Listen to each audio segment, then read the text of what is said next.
नमस्कार। कभी सोचा है कि एक राज्य असल में चलता कैसे है? तो चलिए आज इसी सवाल की तह तक चलते हैं। हम देखेंगे भारतीय संविधान के वो खास आर्टिकल्स 162 से 167 जो बताते हैं कि एक स्टेट की असली एग्जीक्यूटिव पावर मतलब काउंसिल ऑफ मिनिस्टर्स और चीफ मिनिस्टर की भूमिका क्या है।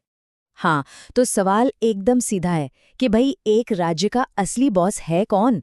देखिए, कागजों पर तो गवर्नर हेड दिखते हैं, लेकिन क्या असली ताकत चीफ मिनिस्टर के पास है? चलिए, संविधान की किताब खोलते हैं और इस पजल को सॉल्व करते हैं।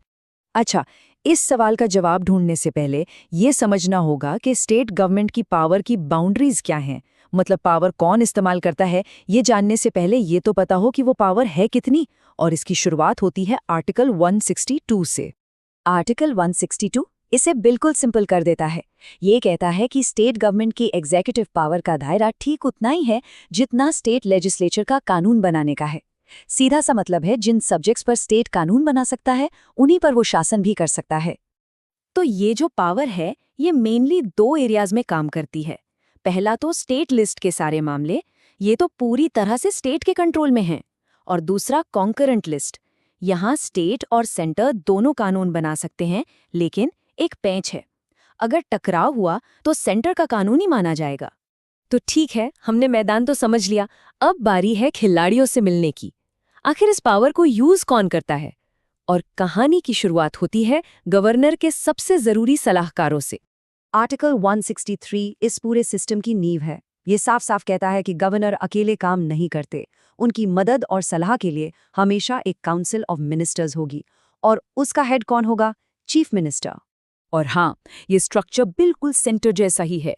जैसे सेंटर में आर्टिकल 74 के तहत काउंसिल ऑफ मिनिस्टर्स प्रेसिडेंट को सलाह देती हैं, ठीक वही काम, वही रोल स्टेट में आर्टिकल 163 के तहत काउंसिल ऑफ मिनिस्टर्स गवर्नर के लिए करती हैं। ये जो पैरेलल है ना, इसको याद रखना एग्जाम्स के लिए बहुत जरूरी है। अच्छा, तो ये काउंसिल ऑफ मिनिस्टर्स बनती कैसे है, कौन इन्हें चुनता है और इनकी जिम्मेदारियां क्या-क्या होती है? इन सारे सवालों का जवाब मिलता है आर्टिकल 164 में। प्रोसेस बड़ा सीधा और क्लियर है। सबसे पहले गवर्नर विधानसभा में मेजॉरिटी पार्टी के लीडर को चीफ मिनिस्टर अपॉइंट करते हैं और फिर चीफ मिनिस्टर की सलाह पर गवर्नर बाकी मिनिस्टर्स को अपॉइंट करते हैं। अब इस आर्टिकल में कुछ बहुत जरूरी पॉइंट्स हैं जिन्हें याद रखना है। पहला, पूरी काउंसिल ऑफ मिनिस्टर्स कलेक्टिवली यानी एक टीम की तरह लेजिस्लेटिव असेंबली के प्रति जिम्मेदार हैं। दूसरा, हर मिनिस्टर को 6 महीने के अंदर लेजिस्लेचर का मेंबर बनना ही होगा। और तीसरा, कुछ आदिवासी बहुल राज्यों में एक डेडिकेटेड ट्राइबल वेलफेयर मिनिस्टर रखना भी जरूरी है। इस एग्जीक्यूटिव टीम में एक और बहुत ही इंपॉर्टेंट मेंबर है महाअधिवक्ता, जिसे हम एडवोकेट जनरल कहते हैं। ये स्टेट के सबसे बड़े लॉ ऑफिसर होते हैं और इनको भी गवर्नर ही अपॉइंट करते हैं। अच्छा, इनका रोल समझना है ना, तो बस इन्हें सेंटर के अटॉर्नी जनरल से कंपेयर कर लीजिए। जो काम अटॉर्नी जनरल सेंट्रल गवर्नमेंट के लिए करते हैं, बिल्कुल वही काम एडवोकेट जनरल स्टेट गवर्नमेंट के लिए करते हैं। मतलब सरकार को हर कानूनी मामले पर सलाह देना। तो चलिए, हमने टीम के खिलाड़ियों को तो जान लिया, लेकिन ये सरकार काम कैसे करती है? मतलब ऑफिशियल काम होता कैसे है?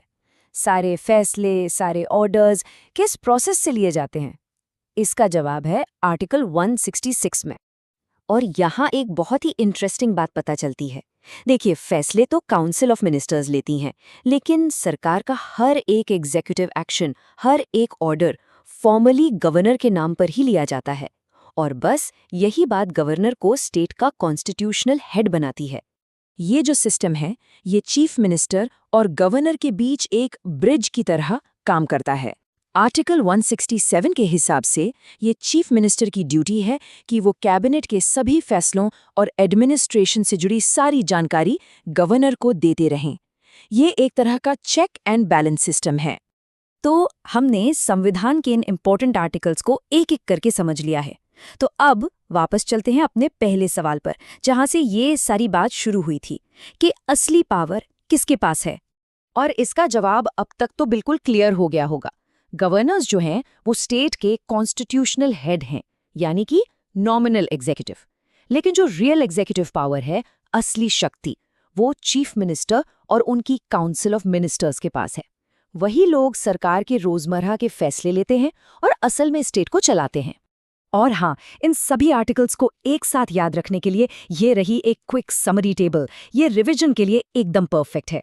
तो आखिर में जो सबसे बड़ी बात याद रखनी है वो ये है, हमारे संविधान ने एक ऐसा सिस्टम बनाया है जहां गवर्नर पद की गरिमा रखते हैं, वो एक सेरेमोनियल हेड है, लेकिन पावर का स्टीयरिंग व्हील चीफ मिनिस्टर और उनकी काउंसिल ऑफ मिनिस्टर्स के हाथ में होता है। और यही है स्टेट एग्जीक्यूटिव पावर का असली सार।